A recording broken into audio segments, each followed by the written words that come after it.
Hopefully this thing is going to work. Very good. Biomimetics. Well, that sounds somewhat technical, but it actually means biomimicry. Bio in the Greek, of course, refers to life, and this is a field of science that's come into its own largely within the last decade or so, where scientists have learned, especially engineers, to look at the world of biology when they're trying to figure out an innovation, a design solution for a problem that they have.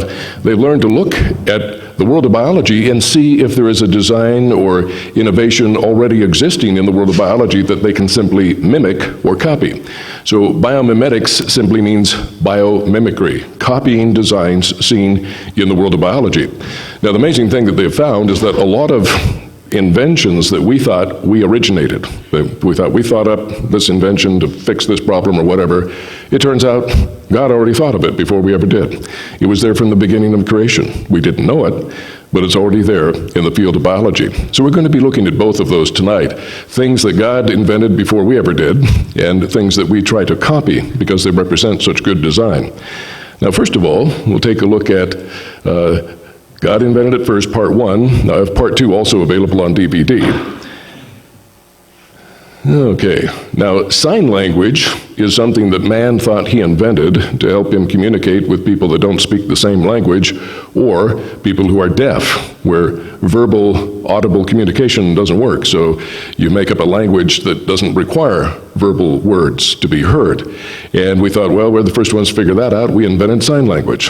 But actually we didn't. God invented it first with tiny little creatures. Anybody know what creatures those are? Well, they're the honeybees. Bees do a communicative dance that is indeed a form of communicative sign language. An Austrian scientist figured this out, took quite a bit of time and experimentation to figure it out and prove it. He eventually got the Nobel Prize for elucidating this fact, but he found that the scout bee will go out and find a source of food. Then he'll come back and do a dance on the honeycomb, and he makes a certain buzzing noise that basically says, pay attention, I've got some important information. And they use the hive in a straight line to the sun, as this perpendicular line here. Then whatever angle from the hive he goes on, it could be down here, it could be over here, but in this case it's about a 45-degree angle from the straight line between the hive and the sun. That's where the food source is. So he'll go and come around, waggle in that direction, come around, waggle in that direction, and the direction tells you what direction to go in relation to the hive and the sun, but the amount of wiggling, if it's really vibrant, this means, man, there's a lot of food there. It's a really good source. So a bunch of you guys come with me. If it's kind of lackadaisical, it's like, well, it's not really good, but it's worth at least checking out. So a few of you can come with me and we'll go back and exploit that food source. Also, the duration of this wiggling here, the waggle dance, in seconds determines the distance from the hive to the food source. It computes to about 1 kilometer per second, which is 0.62 miles. And bees have been known to forage as much as 5 miles from the hive, which when you're a little bee, that's a long distance to cover. So here we have sign language invented from the beginning of creation, something that man did not first think of and invent himself. Now also navigation, with the means of celestial navigation, using accurate clocks to determine longitude, using magnetic compass to determine direction even when it's cloudy and foggy. All of that we found is packed into the genetics of all thing, a bird's egg, pre-programmed precision navigation. Well, that's in little bird brain. I remember when I was growing up, if somebody called you a bird brain, it was an insult. But now that we found out what master navigators these birds are, I might say, well, thank you, that's a compliment. Call me a bird brain.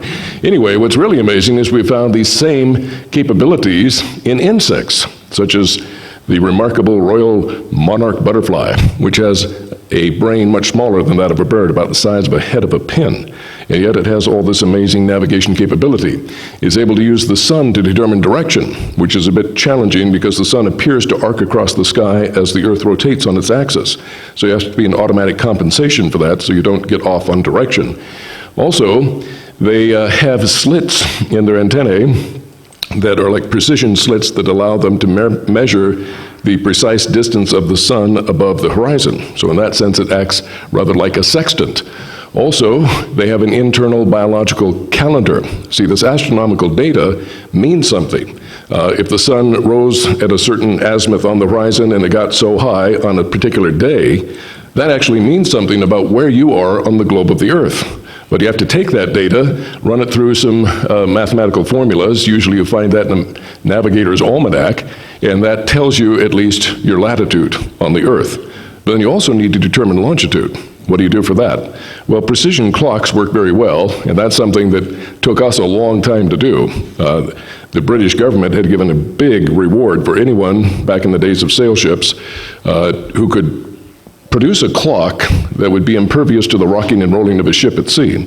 Because if you have accurate clocks, it's not that hard to determine your longitude. But back in those days, they had the pendulum clock, like a grandfather's clock, and that would just wreak havoc with that pendulum with the ship rocking and rolling. So they had to invent the spiral watch spring, which they used in what's called a marine chronometer, which was impervious to the rocking and rolling of the ship, and then they could accurately determine longitude.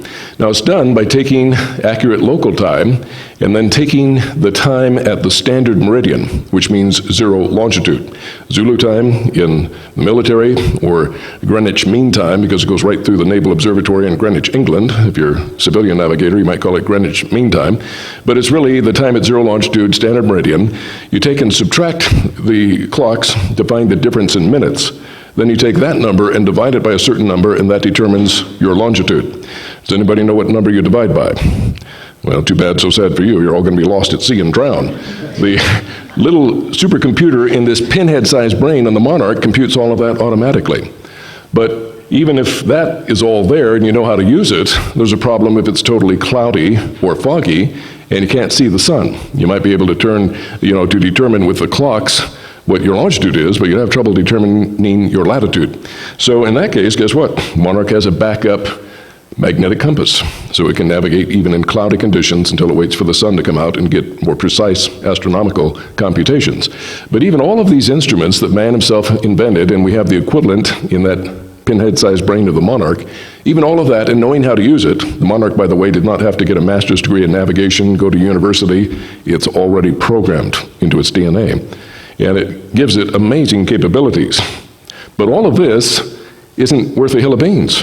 You're going to die if you try to find small islands out in the middle of the ocean. You won't be able to navigate accurately unless you have something else. Does anybody know what it is? What's missing? Well, it may be simpler than you think. What you need is an accurate map of the Earth. They have to have in their little pinhead-sized brain an accurate map of the Earth that tells accurately, for example, where the Bermuda Islands are. Bermuda Islands aren't all that big. In a satellite picture, you can't hardly see them. They look like a little speck. But these monarchs go clear up here near the border of New Brunswick, and they fly nearly 1,300 some kilometers across land and sea that they've never seen the Atlantic Ocean in their life. They come out of their chrysalis. They determine where they are. They know that they want to get to the Bermuda Islands that they've never been to before, and they're flying at least some 1,300 kilometers out over the open ocean, and they have to have an accurate map. See, if you have all this other navigational equipment and you even know how to use it, if your map is inaccurate and it tells you where the Bermuda Islands are down here when actually they're up here, what's going to happen? You go out to where the map says the longitude and latitude of these islands are, you get there, it's nothing but open ocean. You run out of fuel, you drown in the ocean. So all of this has to work together. It's what we call interdependent or irreducibly complex. It either all works together or it doesn't work at all. And all of it had to be there precisely. Because if you're off, on that long of a journey by even just a part of a degree off, or wind drift pushes you off just a little bit and you're not able to correct, you'll miss the islands by so many miles you can't even see them from the air. Yet for thousands of years, the monarchs have been flying over an ocean that's never seen in that generation to the Bermuda Islands, Bahamas, then down to Cuba, then to Jamaica, and finally over to Central America, where they overwinter in Guatemala. Amazing. Now, it's precision navigation. It has to be first time, every time, or you die. It can't be just so-so. And random mutations, random accidents in the genetic blueprint is supposed to have produced this amazing interdependent system. It taxes credulity that anyone would believe that. There must be some ulterior motive for wanting to believe that, because it defies everything we know in real science. This type of precision navigation capability takes a lot of intelligent design and study to make it work. Now then, Here we have shock absorbers, which work okay with cars, but in some applications you have extreme shocks, extreme G-forces on delicate electronics, and things like car shock absorbers just aren't going to help in that regard. So again, somebody thought to ask the biomimicry question: has this problem been solved in nature? And indeed it has in the world of biology, with a creature that endures up to 1,200 Gs of force, hundreds of times a minute, at the speed of a submachine gun, the woodpecker. Now, the woodpecker, you would think, would, break its beak, crack its skull, and turn its brain into mush with that type of G-force. That's a lot of forces. The most in-shape, tough fighter pilot can only pull about 9 or 10 Gs for several seconds before they pass out and lose control. If you're near a grenade, even if it's not a fragmentation grenade, just the concussive force, if it reaches at least 100 Gs, it will kill you no matter how big or tough you are. Yet these creatures endure 1,200 Gs of force, hundreds of times a minute, and apparently don't even get a headache. There's some pretty amazing design in these creatures. Well, they decided to look at that, and they found that there were 4 specific shock-absorbing features in the beak, in the skull, and in the interior brain case, which allows the brain to endure its, delicate electronics in its own right, to endure these type of G-forces with impunity. So they put all 4 of those into this package and found indeed it works very well for protecting delicate electronics. Now, the Wright brothers are properly credited with being the first ones to produce a powered, flying, and controllable flying machine. They had produced lighter than aircraft, basically balloons and blimps and things like that, but a heavier than aircraft, that was quite a challenge. And we didn't do it until 1903, not until the 20th century. But somebody produced powered flying machines long before that, long before the 20th century. It was, of course, God. And he did it in 4 different classes of creatures. Anybody know what those 4 classes are? Well, one of them, obviously, is birds. And the Wright brothers said that they studied the bird's wings to try to find the best aerofoil design for their own wings on their Wright Flyer. Also, we have flying mammals, bats, and flying insects, like the amazing dragonfly, and flying reptiles, these being the pterodactyls or pterosaurs, which are supposed to be extinct, but people are claiming to see them in Papua New Guinea, both government officials and missionaries, people whose reputation seems to be beyond dispute. They've also been seen in Southeast Asia and other places. Some people say they've seen them in the southwestern United States, so keep your eyes open when you're on vacation. Anyway, God created it 4 different times, the amazing power of flight. But it took man a little bit longer to do something God had already did, to create a craft that can hover in place and even fly backwards if it wants to. That, of course, was the helicopter. But God had done it first with the amazing bird, the hummingbird, which puts any helicopter to shame with its amazing maneuverability. If you've ever seen hummingbirds when they're defending their territory or doing a mating dance or whatever, it's pretty spectacular. Perhaps even more spectacular is the amazing, powerful, quick movements of the dragonfly, which has 4 wings instead of 2. They estimate that the dragonfly in some of these very fast maneuvers is enduring 30 Gs of force, which is, again, 3 times what our best fighter pilots can endure. How do they do that? Well, they have a secret in their design that we'll look at a little bit later. Now, man first invented gliders. Here we have maybe the granddaddy of hang gliders today. They did produce successful gliders in the 1800s.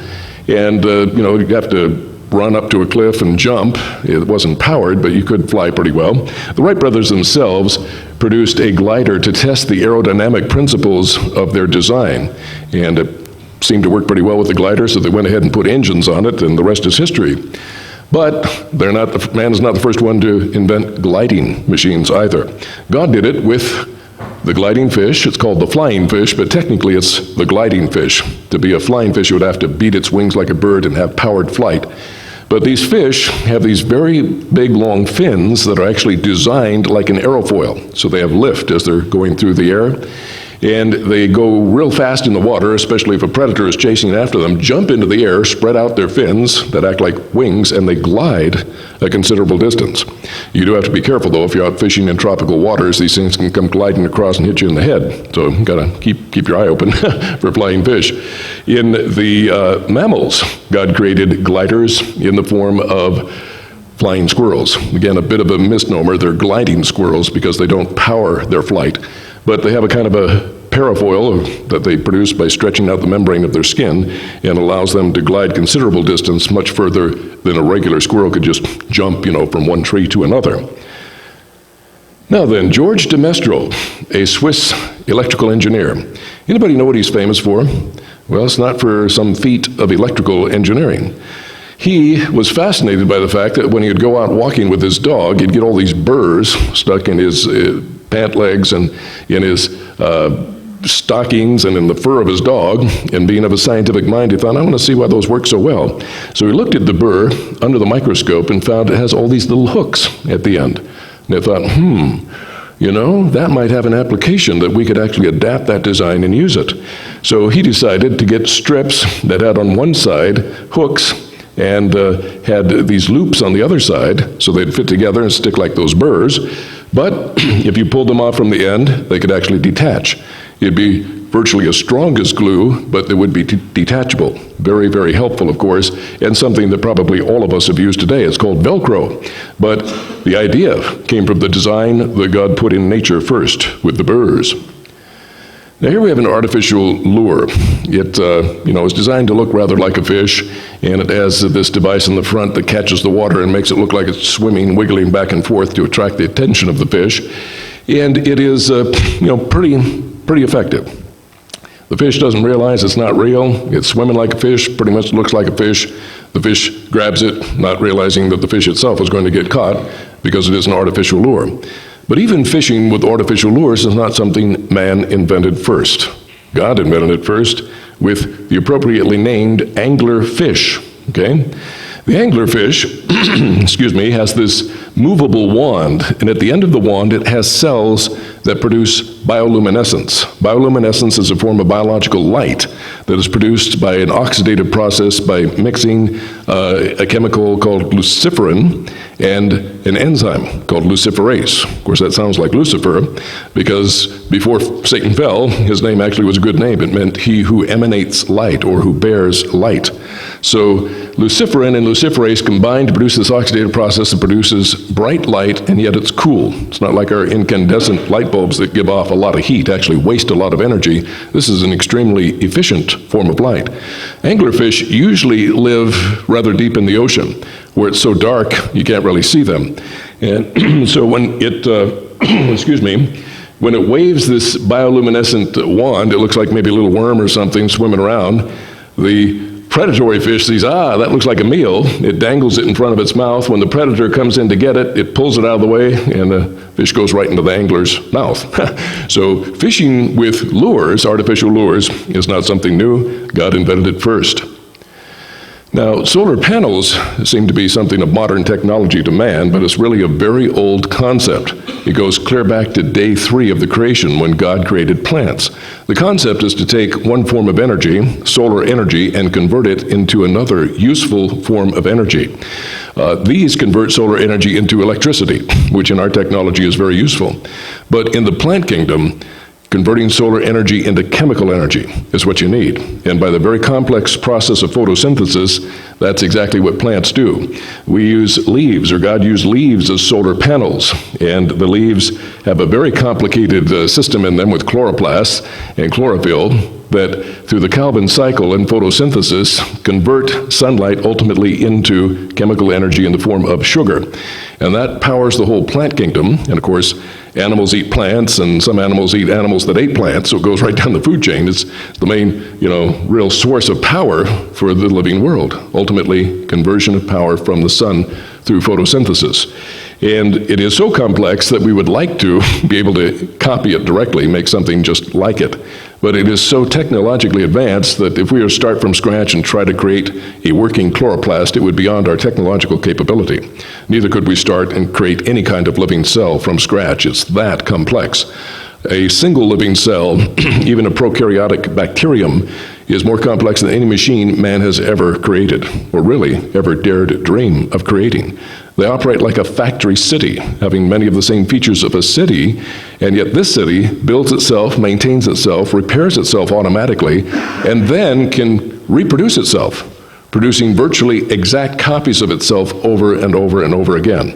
We can only dream of machines that could extract energy and materials from the environment and build themselves, maintain themselves, repair themselves, and then make virtual exact copies of themselves over and over without any outside help at all. Completely autonomous, self-contained self-replication is unique to the world of biology.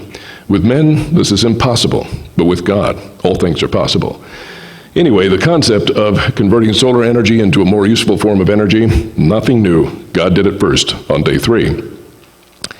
Now, mirrors have been a bit of a challenge. In fact, just plain clear glass was a bit of a challenge for man for centuries. Even back in the days of the Apostle Paul, the time of the Roman government, Paul said, "We see as through a glass darkly." Now, he used that analogy because all the glass back then was just that. You could not see through it very well. It was fairly cloudy or opaque. They had not perfected the chemical recipe to make really clear glass. And so for centuries they struggled with it. Finally, by the time of the Renaissance, they came up with the right chemical recipe to make clear glass. And so they started coming out with optical quality glass, and if you put a nice silvery backing on it, you get an optical quality mirror. Took centuries for man to perfect that.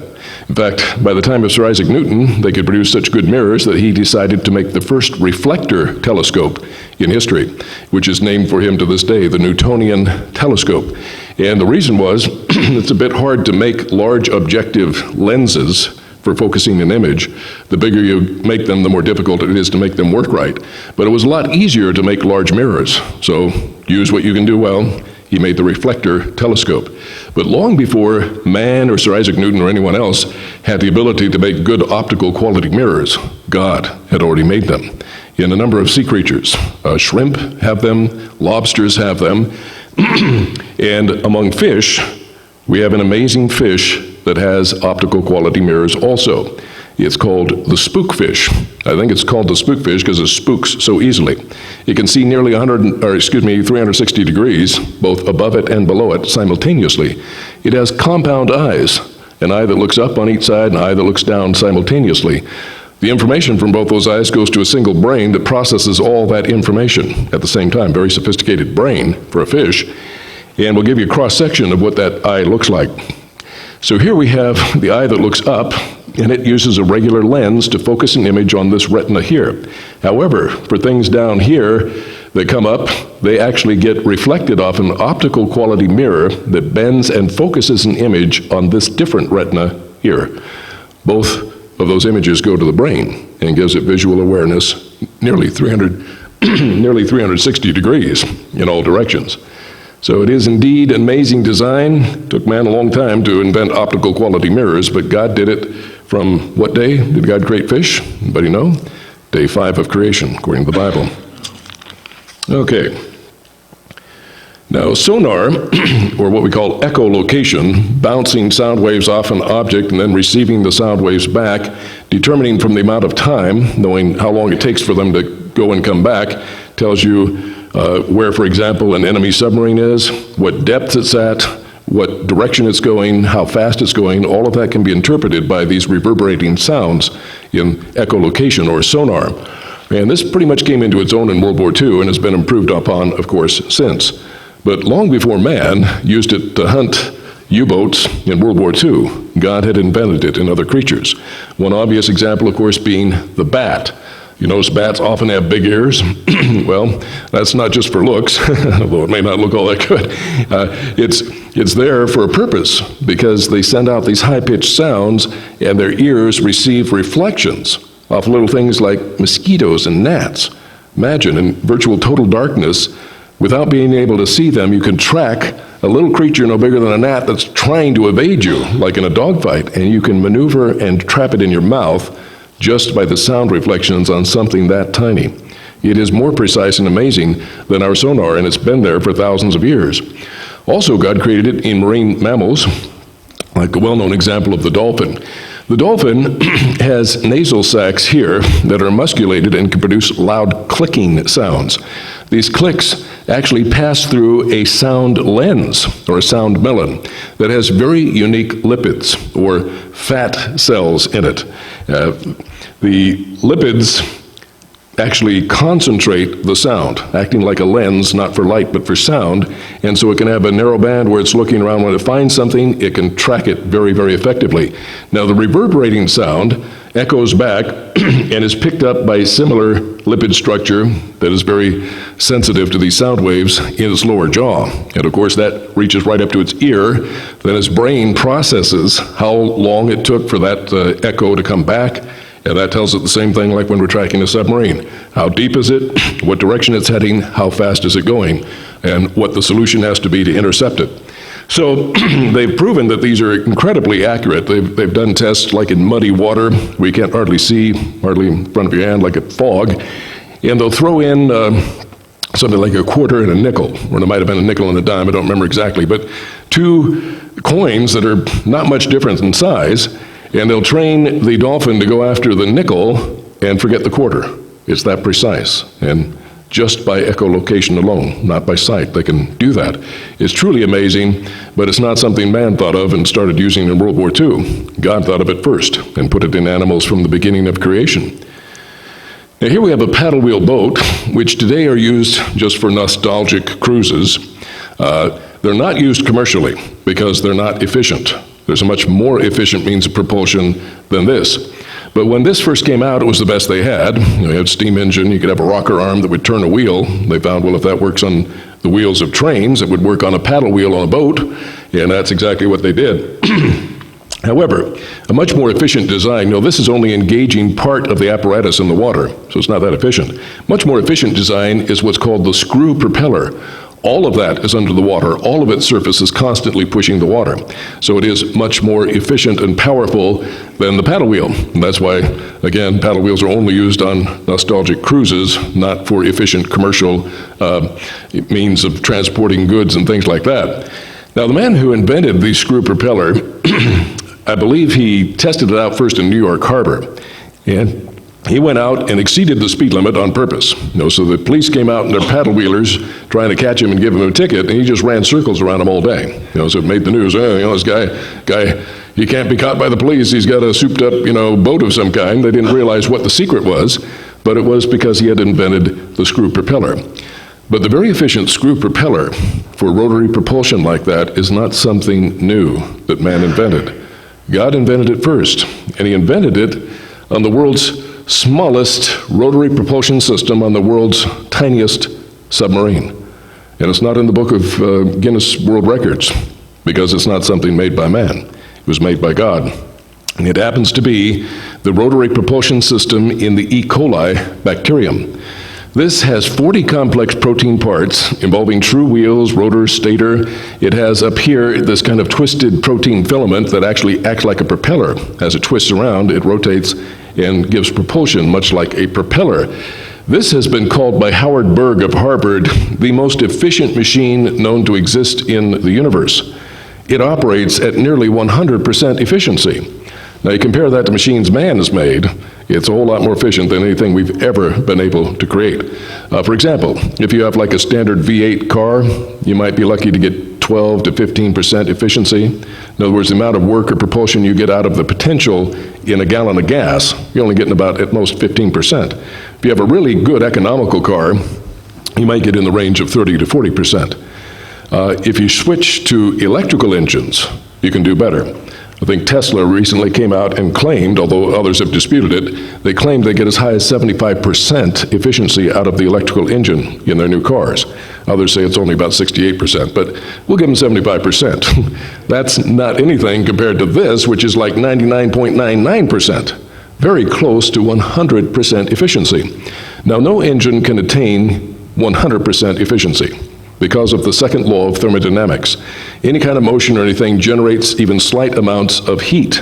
That heat dissipates. It's lost into an unusable form of energy called entropy.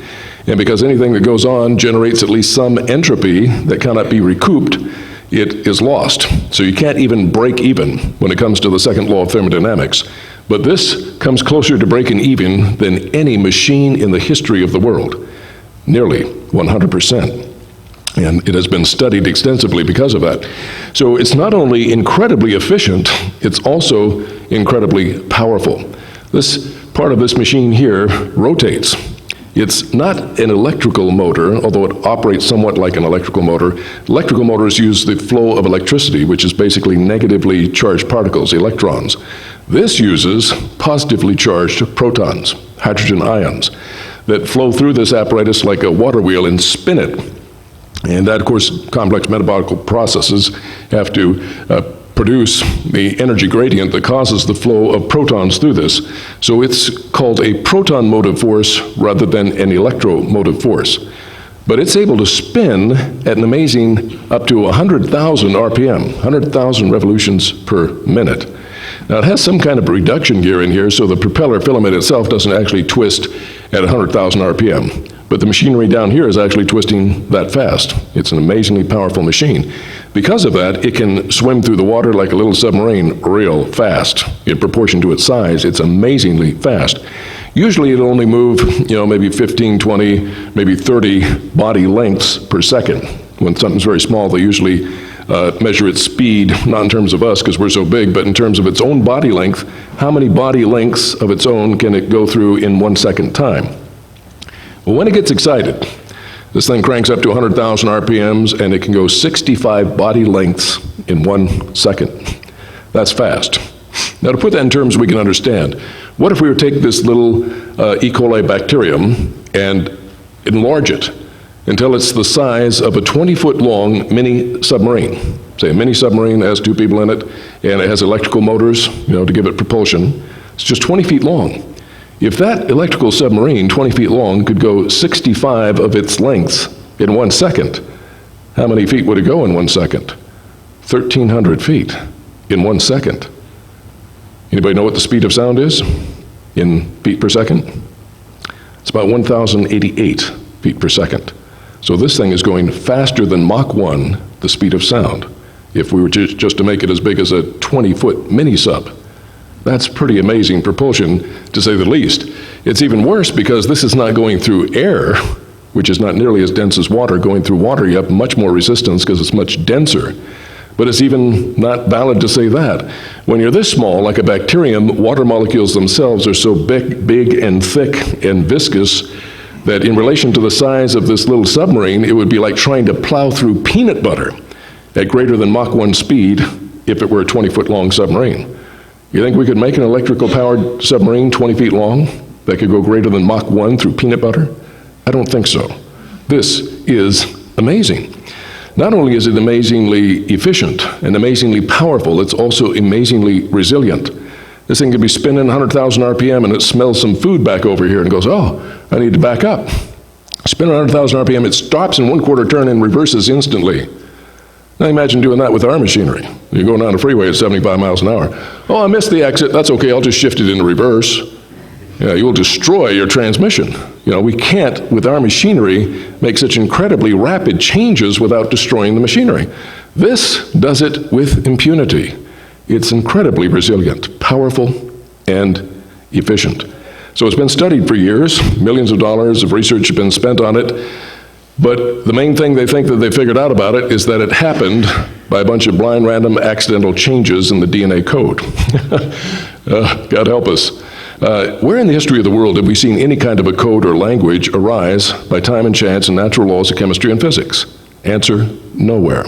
It comes by one source only, and we can prove that in a scientific laboratory any day of the week. An intelligent author has the ability to impose information on matter, whether it's drawing letters in the sand, whether it's using alphabet blocks, whether it's typing on a typewriter or a computer keyboard, or just writing longhand. It comes from an intelligent mind. It has never been seen to arise in any other way. But what we have here is an amazing thing. 40 different proteins. It has 40 different protein parts. Each protein is a complex machine, so to speak, in its own right. You have 20 different alpha amino acids that have to be in the correct order. If they're not in the correct order, they won't work. It has to bend in a specific 3-dimensional configuration called tertiary structure. The precise amino acid sequence determines that. Kind of like alphabet letters in a sentence have to be in the right order to spell the right words, and the words have to be in the right order to modify one another and carry information. Very similar problem. So you have to have the right amino acids in the right order. They have to have the right bonds, which doesn't happen by any natural laws. It would have to happen by chance or by intelligence. It has to have levo-rotatory configuration. In other words, it has to have mirror image relationship, what we would call left-handed rather than right-handed. It's like your left and right hands are mirror images of each other, but not superimposable. They have the same fingers, thumb, and palm, but they're in a mirror image relationship. They're not exactly the same, just like left and right-handed gloves aren't exactly the same. But there's no law in physics or chemistry that says only left hand has to link to left hand. That would have to be left up to chance. The odds get more than astronomical. They get so big you can't even comprehend them. The estimated number of atoms in the entire universe, all those billions of galaxies and nebula and planets out there, it's estimated to be only about 10 to the power of 80, number one with 80 zeros after it. To get an average size protein, just one of those out of these 40, would be many, many, many, many orders of magnitude beyond that, so much it would be incomprehensible. It literally means if you had trillions times trillions of years and chance accidents happening in every atom in the universe for trillions of years, you wouldn't come close to getting this correct combination even once. But you have to do it 40 different times. And where does it come from? It comes from a blueprint in DNA. Then you have to have robotic machines, a system that reads the blueprint and understands it. But it not only has to understand it, it has to translate it into another language, the RNA language. Then it comes to this big machine that's arguably more complex than any machine we've ever made, called a ribosome. The ribosome then takes and converts that into the third language, the language of structure and function and regulation, the language known as proteins. So you have a code, you have pre-programmed machines that can read the code and translate it and produce the structural proteins that produce all these parts. Their precise measurements, tolerance, specificity, all spelled out in this blueprint. The robotic machines can read it, understand it, and build this thing. Not only does it build it to the precise tolerances, it has to build it in the right sequence or it won't work. All of that somebody wrote down and made a bunch of robots that could read it and do it for them. Now, if you saw a system like that in a factory, how many of you would say, well, gee, well, look what happened by a bunch of accidents in the blueprint shop? There's an explosion in the blueprint shop, and we come up with this blueprint that tells all these robots how to build this very complex propulsion system with 40 different complex parts. Nobody in the right mind would believe you. But that's what they say about this. It is beyond our technology. We can't create a machine that efficient, that powerful, that resilient. And yet they say a bunch of random accidents in DNA blueprint produced it, and the machines that read it and actuate it. It is, insanity. Anyway, so this bacterial flagellum here, now this is what it actually looks like on the E. coli bacterium. It's here at the rear and acts like a rotary propulsion system. It has true wheels, rotors and stators, very, very powerful, very, very efficient. And yet it's in one of the so-called simplest creatures that exist, a prokaryotic bacterium. I think God put that there just to stun the evolutionists. They're supposed to be simple creatures, and yet we know for a fact they're more complex than any machine we've ever made. And this one part of them, their propulsion system, is more effective than any propulsion motor we have ever made in the history of the world. It's the antithesis of what could happen by time and chance and natural laws of chemistry and physics. Now here we have the Apache helicopter, AH-64, used very effectively against the terrorists in the Middle East. If you've seen some of the footage on YouTube, it's pretty amazing. They carry Hellfire missiles that are laser guided and can fly with precision over 5 miles. They have up here these targeting pods, and this particular AH-64 Apache is the longbow. It has this radar dome up on top of the rotors there, and that allows it to hide behind a building or a tree or even a cliff with just the radar dome over the top. That can track the enemy, they can fire missiles, and yet the enemy can't see it because the helicopter itself is hiding behind a tree or a building or a rock or a cliff or whatever. Very, very effective, but these targeting pods up here have both optical and infrared targeting. Optical means in the normal wavelengths during the day that we can see, it can telescope in with crosshairs. It's actually attached to a helmet-mounted crosshair that's right in front of the eye of the pilot. All he has to do is turn his head and put the crosshairs on whatever he wants, push the button, the Hellfire missile goes. That's all he has to do, just turning his head. But what if it's dark? You can't see. What if it's maybe foggy or sandy from a sandstorm? They can still target effectively using what's known as FLIR, forward-looking infrared detectors. So they're using heat rather than normal wavelengths of light. heat, or in the infrared spectrum. They're the low-wave emissions. But these work very effectively. If you've seen it on YouTube, I mean, the people look kind of like ghosts, but they stand out quite readily, and you can identify them. And they're tracked with FLIR, forward-looking infrared. But even this means of tracking by infrared detection is not something man invented in the 20th century. God invented it first. Anybody know what kind of creatures come equipped with it? Well, snakes of all things. Here we have the python, and these arrows are pointing to the FLIRs, or forward-looking infrared detectors. Here on the rattlesnake, we have one here and one here. Now, these have been proven to be so effective that if they put tape over the eyes of the snake so they're totally blind, they can poke at it with a stick, then move the stick around, and the snake tracks the stick by its infrared signature, even though its eyes are blinded, and it can strike and hit that stick accurately by infrared detection. Well, the Apache does that, but God did it a lot sooner with this amazing FLIR system on snakes. Now here we have a duck decoy, and this is, of course, not very technological. It's a pretty simple idea. You make something that looks reasonably like a duck, you put them out there, ducks flying over say, well, those ducks seem to be unmolested down there, there aren't any hunters chasing them, they look like they've got food down there, we'll go down and join them. Of course, the idea is to make them overconfident so they come down where they can either be snared or shot at or whatever. But the idea of using a decoy to lure in animals that you either want to hunt or use for some other purpose is not a new idea. Nowadays, our decoys can be quite sophisticated, not just wooden ducks. They have little motors in them so they can look like they're swimming around. They can make them look like they're flapping their wings. They can even look like they're ducking down like ducks do. Animated decoys are even more effective. But exquisite animated decoys is not something man thought up and invented first. God invented it first. He invented it with a little clam, a freshwater clam that spends most of its life buried halfway deep in the mud in the bottom of a stream or riverbed. And it mounts this little decoy on its top that looks for all the world like a little fish, a little minnow. It has an eye like a fish, a body like a fish, fins like a fish, a tail like a fish. Not only that, it's innervated, so it can actually look like it's wiggling, trying to swim against the current. A fish will kind of hold steady against the current so they don't get, carried downstream. They'll swim, but they only swim enough to keep their position where they are. So this fish decoy looks like it's swimming to maintain its position against the current of the stream. What does this animated decoy look like? Well, there it is, mounted on the top of this freshwater clam. Now, why does a freshwater clam have to mount a very, very exquisite, very convincing animated decoy on its back? Because if it doesn't, it will go extinct. If it doesn't, it can't reproduce. You see, fish normally ignore clams. Why? Because they have a hard shell, the fish can't eat them. They're not good for anything. But they do like little fish to eat. So by putting this animated decoy there, it gets fish to come in close to check it out that otherwise would not do that. Why does it need fish to come in very close to it? Because it reproduces by squirting its larvae right into the mouth of the fish. And these little tiny larvae have little hooks that hook into the blood vessels in the gills of the fish and extract nutrients from the bloodstream until they develop a little bit more, get a little bit bigger, then they drop off on the bottom of the stream bed and become clams in their own right.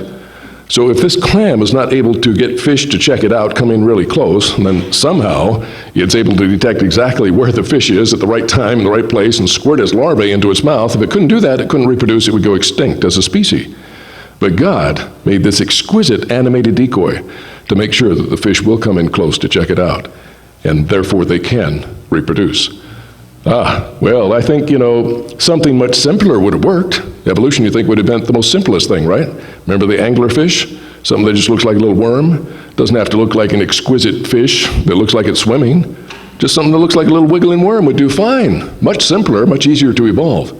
How long would it take for something this complex, by the way, even according to evolutionary theory, to evolve? At least tens of thousands, if not hundreds of thousands of years.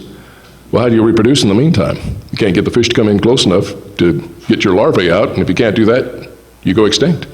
I think God did this just to, tweak the evolutionists. It's far more exquisite than it needs to be for survival, because God is not just the great engineer, He's also the great artist, and we see some of His amazing artistry right here. Now here we have inlet spikes or inlet cones on the jet intake portion of a couple of jets here, the MiG-21, very famous Russian fighter, and here the SR-71 Blackbird reconnaissance aircraft.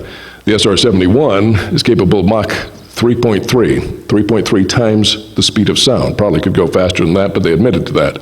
Anyway, the problem when you get too much air in the inlet is that it can stall the engine out, especially at jet speeds. Too much air can be a problem, so you have to be able to regulate how much air can get in. So the inlet spike is designed for that. Also, with greater than Mach 1 speeds, you have a supersonic shock wave. So these spikes actually on a piston that can move in and out. And the thing you want to do is move them in or out to adjust where the shock wave is hitting. You want the shock wave to hit back on the body of the aircraft, not in the inlet. Otherwise, it could stall the engine and cause a crash. But the problem of dealing with too much air coming into an orifice and having to put an inlet spike there is not something man thought up when he invented jet aircraft. God thought of it first and put it in the fastest creature in the world of biology, the peregrine falcon.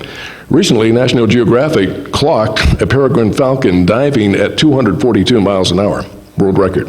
Now, when you're going that fast and that air is going into your nostril, it could cause some really big troubles. But God designed the inlet spike on the peregrine falcon. There it is. So it doesn't have a problem, even at those high speeds, getting too much air into its nostrils and causing potentially serious problems. God thought of it first. Now here we have a MiG-15, there we go. Here we have actually a MiG-29 Fulcrum, and it's dogfighting with an F-15 Eagle. Now, in modern dogfighting, usually there's not much dogfighting because you have AWACS that can detect the enemies, even hundreds of miles away. The fighter jet can detect them at long range. You can fire radar-guided missiles, at very long range. If they get in closer, use infrared-guided missiles. So, you're not dogfighting. The missile is doing the dogfighting for you. In fact, the in-close missiles, like the AIM-9X, have thrust vectoring. So they have vanes that turn and allow the rear end to thrust vectors so they can turn very effectively. They're designed to stand 60 Gs of force without breaking up in the air. So you kind of let the missile do the dogfighting for you, but there is a scenario that fighter pilots still have to train for where they actually train for dogfighting and high G maneuvers. Why is that? Well, you can see it here. None of these aircraft have any missiles on their wings. They both have run out of missiles. When you run out of missiles, you have to go back to older technology, the cannon, the gun. Now you notice there's gun smoke coming out of the right wing root of the F-15 here. That's where it has mounted a 6-barrel Gatling cannon. Dr. Gatling invented the Gatling gun back in the 1800s. So we have some kind of a problem with that. Anyway, it was hand cranked. You might get 5 to 7 rounds a second. If you could crank really hard, you might get close to 10 rounds a second. But somebody had the brilliant idea of taking that 19th century technology and putting a high-speed electrical motor to crank it. It cranks this thing so fast that theoretically, if it had enough ammunition, it could shoot 6,000 rounds in 1 minute. That computes to 100 rounds per second. That means if you're dogfighting, if you get the enemy in your crosshairs for 1/10 of a second, it will be hit with 10 high-velocity, armor-piercing, incendiary rounds, which is enough to knock out any jet. So, in fact, it'll even put them in a snowstorm where you can't see anything. So, that means fighter pilots, even in today's technology, have to train for that possibility of having to dogfight and use guns. Problem is, jets today can pull so many G-forces, they can pull more forces than a human can endure. They can easily pull 9 and 10 and more Gs. But the strongest fighter pilot, even with the G-suit, can only handle about 9 or 10 Gs for just several seconds and they pass out because the blood drains out of your head and your lower body. You just plain pass out and crash or get shot down. So we have Andreas Reinhardt, who was a retired jet pilot for the Swedish Air Force. And he said, we've had G-suits since World War II, which basically have inflatable bladders that you inflate with compressed air, and that pushes on your lower body, so it pushes the blood back up into your head so you don't pass out. It's trying to drain out under the G-force, but you push it back up there, and it allows you to handle the Gs a little bit longer without passing out. But he said, we need something better than that. And he asked the biomimicry question. Is there a place in the world of biology where this problem has been addressed in a superior manner to what we have? And of course it has, as I mentioned before, in the marvelous dragonfly. The dragonfly can endure 30 Gs with impunity, whereas just 10 Gs would make most any pilot black out from draining the blood out of its head. Well, they found out that the reason the dragonfly can do that is because its inner organs, and especially its cardio system, is surrounded by fluid, basically water. And that fluid reacts with the G-forces, just by the laws of physics, to dampen the effect and allow it to endure 30 Gs. So Andreas Reinhardt decided, well, why don't we make a G-suit like that, filled with fluid instead of air bladders?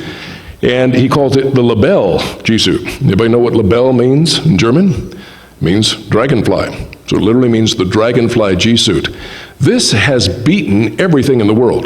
The most sophisticated pneumatic, or in other words, air pump design of the flight suit, which is basically a glorified version of what we had in World War II, 100 million taxpayer dollars were spent in this new one that's called Combat Edge. And it has to have right receptacles, has a right computer. The computer calculates G-forces and momentum and pumps up or decreases the air pressure accordingly. It's supposed to be the best there is. But when they had a fly-off where the same jet pilots were using the Labelle and using the Combat Edge, every single one of them said, we want the Dragonfly G-suit. When we use the Combat Edge, we just feel so tired at the end. One pilot said, I'm so tired after a simulated combat and pulling high G-forces that the crew chief has to come and pull me out of the cockpit. I can't even get out under my own power, even using the Combat Edge G-suit. But when I use the Labelle, I feel great. I can pull 10 Gs sustained as long as I want. Used to be just several seconds, and the toughest fighter pilot passes out. With the Labelle, you can pull 10 Gs as long as you want. That's a tremendous edge against someone who doesn't have that type of G-suit.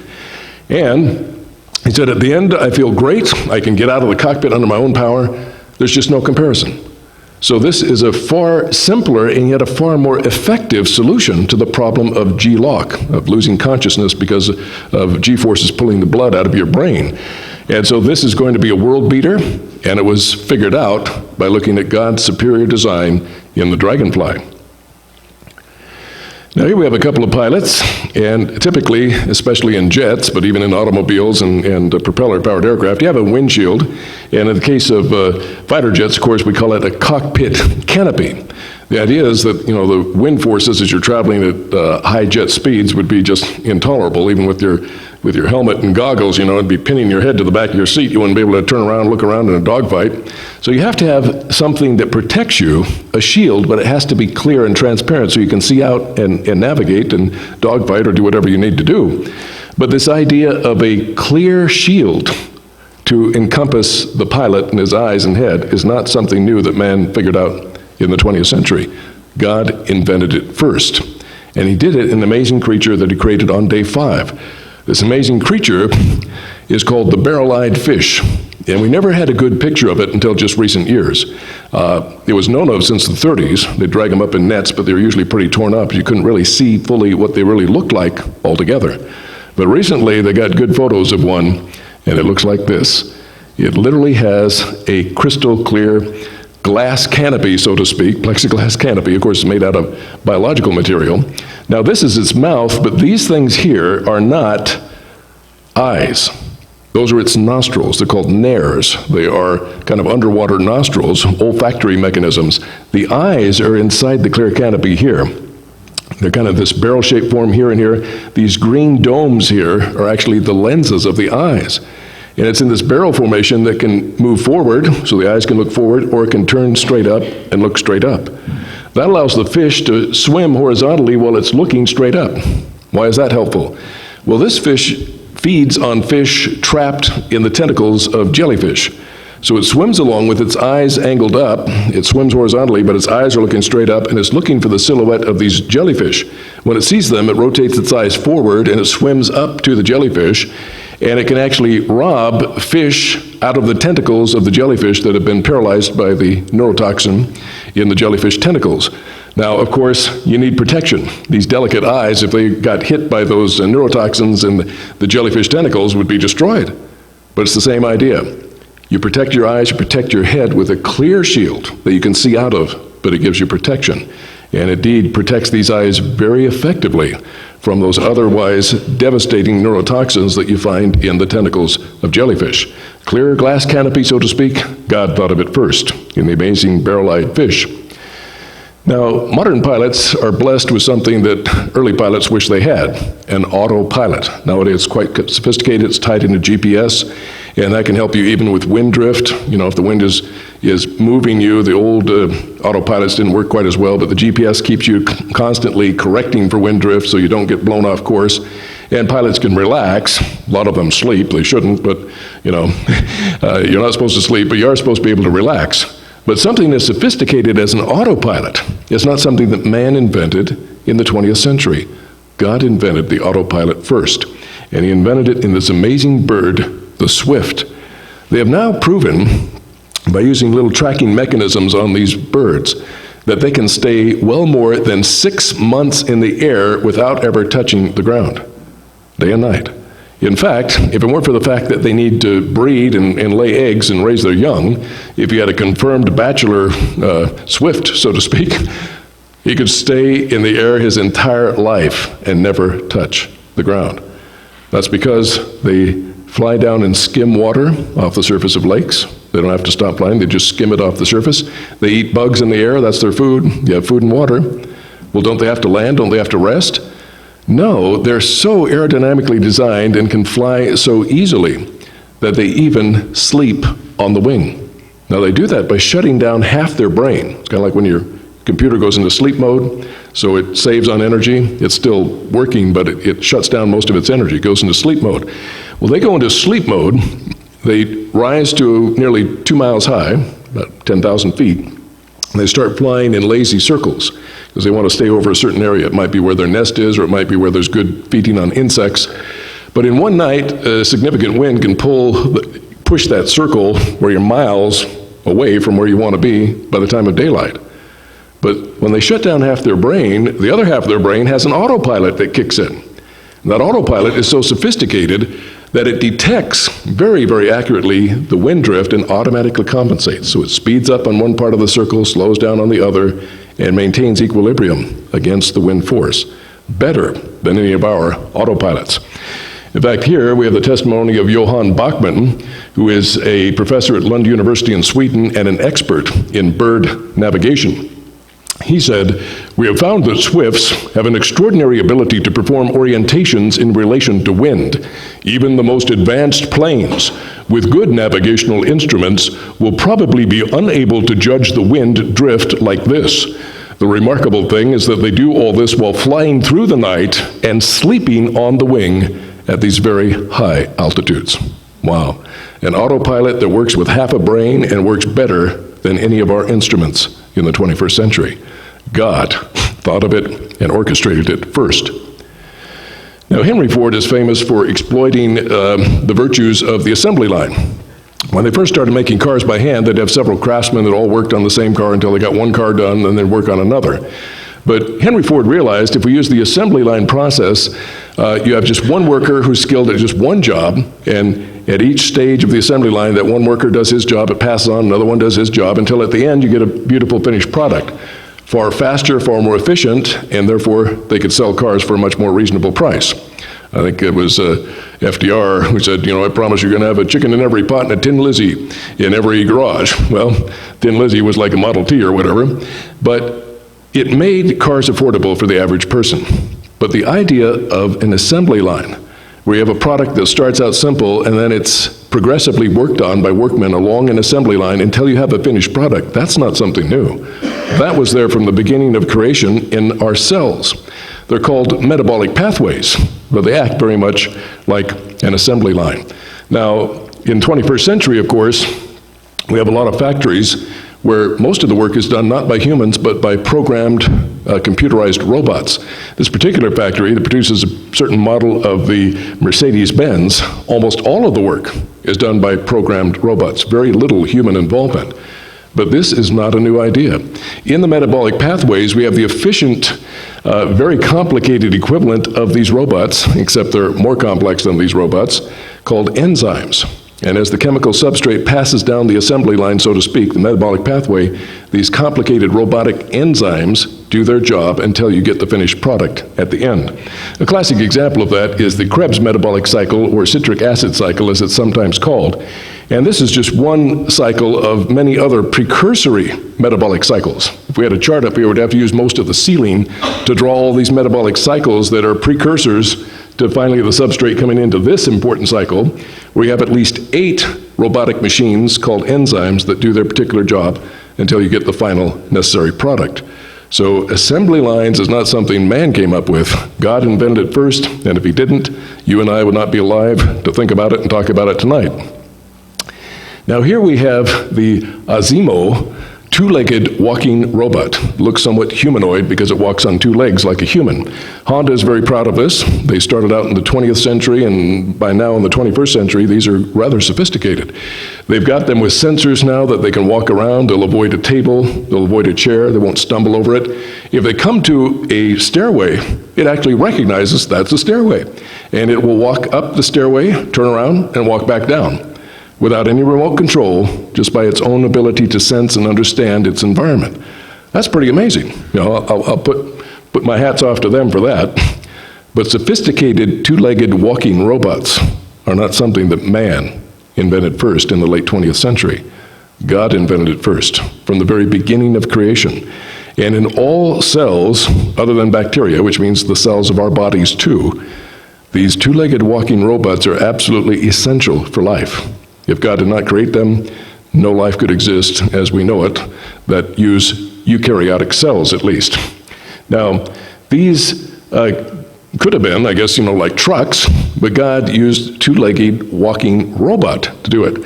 When they have a big cargo to carry, 2 of them will come along to carry it. They walk on these sophisticated superhighway systems that exist throughout the matrix of a eukaryotic cell. And they can walk forward and backwards. They're given instructions from the nucleus of the cell. You need to deliver a package of these necessary proteins to this destination in the cell. And so they get like a roadmap, so to speak, and they get their instructions, and they go where they're supposed to go and deliver it. It's truly amazing. Now, in a eukaryotic cell, these are cells that have an enclosed membrane, and they also have other organelles that appear to be enclosed by a membrane. These are the more complicated cells that we have in our bodies, but they also can exist as single cells. Even at this magnification, it would be hard to see these little microtubule highways because they're so thin. They're only about 15 to 20 nanometers in diameter. A nanometer is a billionth of a meter. So this is indeed incredibly tiny. And these little two-legged robots that walk on them are incredibly tiny and microscopic, and yet they function with amazing power and efficiency. Now then, what does it look like? Well, here we have it. It's called the kinesin, and it has protein molecules with this, like the equivalent of arms. Remember Atlas holding up the world? It's kind of like that. It attaches to this big vesicle or sac that's full of proteins, holds onto it, and it takes off walking. Now, it has a couple of hinges in here because when you take off, you want to absorb that force. Kind of like the old proverb, you have to bend with the breeze rather than break with it. Well, those allow with these hinges here for it to absorb that force as it takes off, and it takes off fast. These things can walk amazingly fast. At the bottom, they have the myosin motor molecule that uses ATP, adenosine triphosphate, as its energy currency, and it literally takes, steps left, right, and walks on this microtubule superhighway system. Now, the amazing thing is that it walks really fast. It can easily walk, not like this, not like the Azimo Honda robot, that walks rather lazily. It takes off and goes easily 100 steps in 1 second. Now, if we were to take this robot, this molecular robot, and raise it up to more like the size of an NBA star, so he had a big stride with his legs, he could easily cover a yard in 1 step. So if you went a yard per step and you did 100 steps or 100 yards in 1 second, how fast would you be going? You'd be going in excess of 200 miles an hour. So they're very small, but if we made them more life-size, like our big robots, these things would not only outwalk any Olympic walker, not only outwalk the Honda robot, it would compete competitively with Indy 500 race cars, walking, not with wheels. It's absolutely astounding and amazing. Not only that, it has the 2 different types of proteins. The myosin legs, which use ATP for each step, which is at the bottom of it, and then other structural proteins that are the body and the arms that hold on to the vesicle. Now, these are what these highway systems look like with these microtubules, only 15 to 20 nanometers in diameter. You have these little walking robots attached to the vesicles walking on there. Now they actually stick to it so they can walk under it or on top or on the sides. You don't have to worry about falling off because of gravity. They, like the Asimo robot, can see obstacles. If they see another one is in their way, they'll move out of each other's way. They can detect one another. And if there's damage to the cell, and say the tubule is broken, the cell will eventually repair that tubule. But it doesn't have to waste time. It doesn't sit there and wait for it to be repaired. It's not dumb enough to walk off of it and plunge down into the matrix of the cell. It actually has the equivalent of a cellular GPS, so it can reroute itself automatically. If you've ever used GPS and you take a wrong exit by mistake, you go, oh, no, I meant to take the other exit. And you don't know where you are. You've never been there in your life. You're trying to find a place you're going to. You listen to the GPS and it recalibrates. It realizes you've gone off the course that it prescribed, and so it says, okay, take a left on this street, then take a right on this street, and a left on this street, until it gets you back on course to where you can be rerouted to get to your original destination. This has that same kind of a GPS feature on a cellular level. If it comes to damage, it backs up. And these things can walk backwards every bit as efficiently and fast as they walk forward, something our robot, like the Asimo, can't do. So it can walk backwards 100 steps per second. It goes to the nearest intersection. You've got all these different choices. It knows by some kind of GPS programming, this one and not any others is the one that's going to take me to the right position to deliver my product. It is absolutely astounding what God has done at the molecular level. We can't even make things that function very efficiently at all at the molecular level. But God has made a two-legged walking robot. And if he didn't, you and I would not even exist. It's absolutely essential for the transport of proteins in eukaryotic cells. How do the evolutionists deal with this? Well, they follow the dictum of Francis Crick, Nobel Prize-winning biologist, who said, biologists must constantly keep in mind that what they see was not designed, but rather evolved. Really? What if it outstrips anything in our technology? What if it's more sophisticated and complex than anything we've ever made? And what if it's the antithesis of what can happen by time and chance and natural laws of chemistry and physics? What if there's no experiments in the history of the world that shows something like that can happen by time and chance and natural laws of chemistry and physics, and our crude replicas of it are always done by intelligent design? But even we can't do it at this sophisticated level. What about then? Doesn't matter. They've already closed their minds. They have to keep in mind no matter what they see. Evolution had to do it because they don't want to believe in God. See, God brings a lot of baggage with him. If there's a God, then he is our creator. And he is also bigger and better and smarter and more loving and more perfect than we are. Therefore, he deserves to be our leader, not just because he made us, but because he's the most highly qualified one to do so. He also has this terrible law that it requires people to live by. It's a terrible law. Thou shalt love the Lord your God with your whole heart, soul, mind, and strength, and love your neighbor as yourself. On this hangs all the law and the prophets. It's what it's all about. Yet that simple law, if it were followed by mankind, oh, what a wonderful world we would have.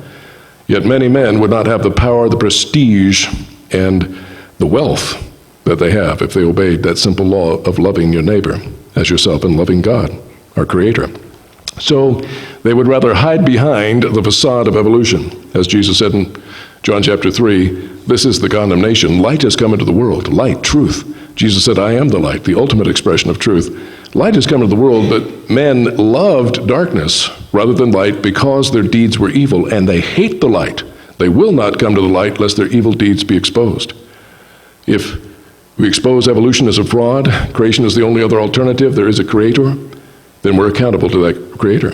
We can't just run our lives in the old way. It also means we're going to be judged for every thought, word, and deed of our life. A very scary prospect if you don't have the blood of the Creator, Jesus Christ, to cover all of your sins in his love and his grace. I sure wouldn't want to face Judgment Day without his blood to cover my sins. And yet someday I will be perfect in love toward God, perfect in love toward my fellow man. Has anybody ever lived up to that standard yet? You've perfectly loved God and your fellow man?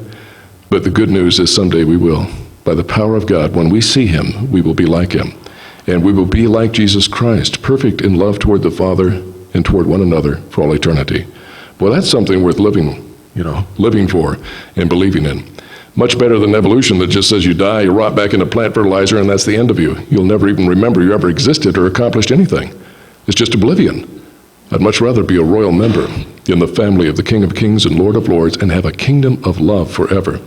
A new heaven and new earth where righteousness dwells, where there's no sorrow, no sickness, no pain, no tears, no curse, no injustice, no wars, no violence, and no death, for the former things are passed away. The great Creator who made all this, I should say, not that, but this, made all this amazing technology that we see in the world of biology, is the same God who can bring us to perfection and give us an eternal kingdom where love exists. The Bible calls it a city with foundations. The Bible calls it a new heaven and new earth where righteousness dwells, where none of the bad is there, but all of the good for eternity. That's the good news. But you won't believe in the Creator who offers this good news through the redemption of His Son if you don't believe you were created. That's obvious.